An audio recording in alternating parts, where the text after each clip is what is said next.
сегодняшний год – год юбилея со дня рождения признанного классика крымско-татарской литературы Шамиля Алядина. 12 июля 2012 года отмечается его столетний юбилей. Селям алейкум, азиз достлар. Будущий знаменитый писатель родился в красивейшем селении Махульдор, ныне Нагорное Бахчисарайского района. В семье было еще 3 сына и 2 дочери. Начальное образование Шамиль получил в местной школе. Окончил 7-летнюю школу в Бахчисарае.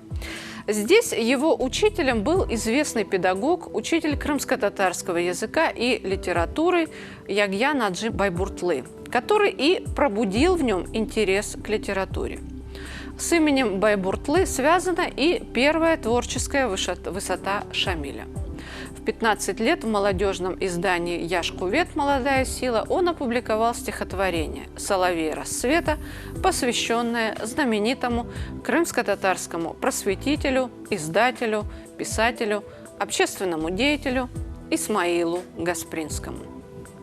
Подростка вызвали в учительскую, где его учитель Ягья Байбуртлы пожал ему руку, обнял и в присутствии других учителей показал газету со стихотворением.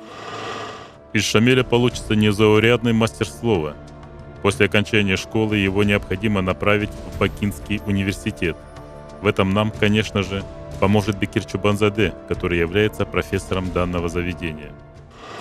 В Бакинском университете ему, впрочем, учиться не довелось, но доброе напутствие учителя, что может быть более вдохновляющим для ученика. По окончанию школы в 1928 году Шамиль поступает в Симферопольский педагогический техникум. Здесь судьба сводит его с будущими известными поэтами Зиядином Джавтобели и Керимом Джаманакле.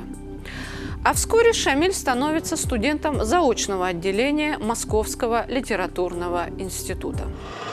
В 1932 году увидела свет его первая книга стихов «Улыбнулась земля, улыбнулось небо, топрах кульду, кох кульду». А в конце того же года его призвали в армию.